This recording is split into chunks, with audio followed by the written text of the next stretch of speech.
Welcome back to Primetime News. A massive police military operation is now underway in sections of downtown Kingston. Several roads have been cordoned by the security forces as a curfew is now in effect. The curfew, which started before dawn this morning, will last for 24 hours. Keith Clarke reports. The police and soldiers moved into sections of downtown Kingston early this morning, blocking several roads as a curfew came into effect at 2 a.m. Movement was restricted as residents woke up to streets crawling with security personnel. Helicopters hovered over the area, providing overhead surveillance assistance to the team on the ground. The police say the team conducted house-to-house searches, and no one leaving the communities was exempted from a search. All vehicles coming in and out of the area were also subjected to thorough searches. Scores of young men were reportedly detained. This woman claimed the police detained her son without just cause. This morning, Kevin come to help me to sell, to get 10 cents. All I said, do they hold him and detain him. Said they detain me 24 hours for nothing at all. Matches lane corner, they detain him. So as a mother, you tried to intervene to find him? Yes, I tried to intervene to the soldier, them, and they refused to give me him. Said them hold him for 24 hours, they not give him till 24 hours.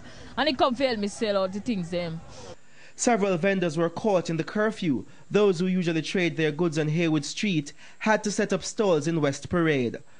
Yeah, when I went out of the market this morning and come out Orange Street, I pay soldier and police me say and wire. And then say the curfew. And we can't get to come out and sell. No igla. And a Portland me come from come a town can look me food and I can't get to sell. Well, I come sell my fish, you know. I come to the place and the curfew. And I have to stand across our captain and I look, and now 10 o'clock now all and I can't get my load to look my food.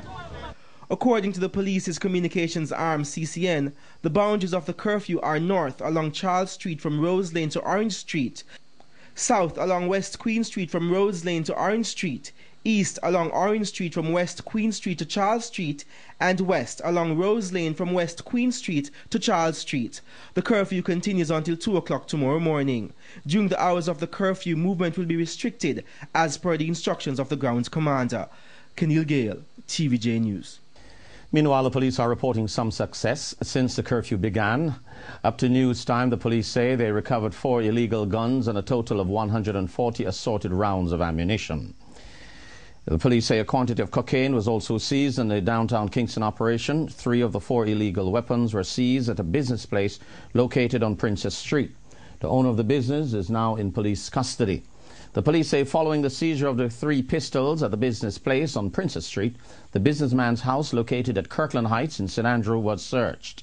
There, the security forces say they found a large sum of cash and a BMW X5 vehicle.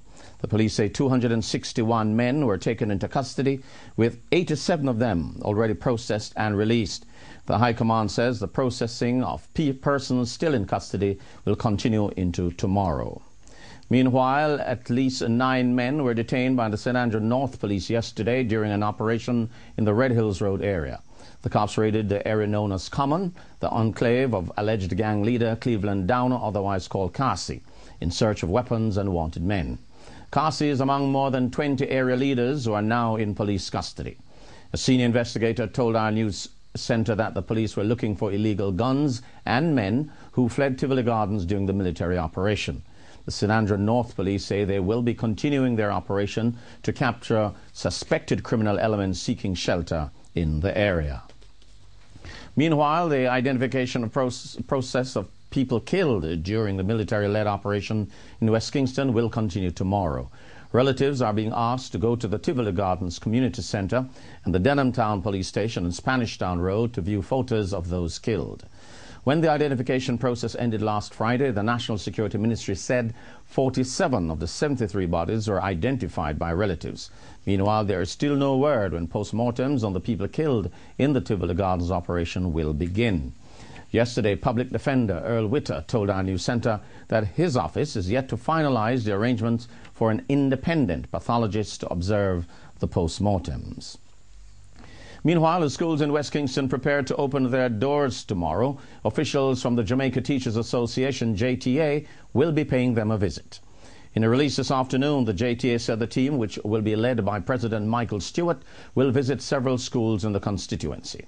The JTA said the visit is to help bolster the morale of teachers and students in the affected communities, as the organization hopes that normality and peace will be fully restored soon.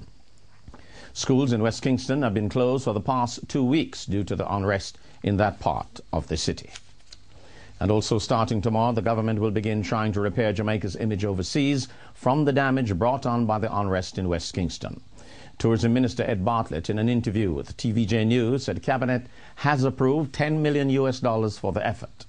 Mr. Bartlett said his ministry's campaign will target destinations in the United States, Canada and the United Kingdom. The tourism minister said the initiative will kick off tomorrow in New York. Pointing to the fact that Destination Jamaica remains not only open for business and in business, but is active and buoyant. The arrivals are continuing apace, and the activities in Jamaica are also going at a full pace. Mr. Bartlett said an important aspect of the promotional program will involve social networking. Give people a reason to visit us. Let the argument be, aren't you going down to Jamaica with me? We are all going down because all these activities and events are happening in Jamaica. Farm tours. We'll be bringing in thousands of tour operators and travel agents over the next 6 months. A number of radio stations, hundreds of radio stations. The family of 63-year-old chartered accountant Keith Clarke was this afternoon allowed access to his house. Mr. Clarke was shot dead by the security forces during an operation at his Kirkland Heights residence nearly 2 weeks ago. The house was sealed by crime scene investigators following the shooting on May 27. However, the cops handed over the property to the family this afternoon. There has been much public outrage at the controversial shooting of Mr. Clarke, the brother of former government minister Keith Clarke. The police and military were conducting an operation in search of West Kingston fugitive Christopher Duduscoke when Mr. Clarke was fatally shot. 3 JDF soldiers were reportedly shot in the incident. However, the family of Keith Clarke has turned to the public defender, Earl Witter, for him to launch an in-depth investigation into his death. Meanwhile, funeral services for Mr. Clarke will be held on Thursday at the Webster Memorial United Church. Businessman and former People's National Party candidate for Central St. Catherine, Rowan Silveria, is expected to surrender to the police tomorrow. Mr. Silveria is wanted by the police for questioning in connection with alleged criminal activity. In a release last week, the police high command said they want to question Mr. Silveria about his connection to the Cash for Gold racket in Spanish Town and its environs.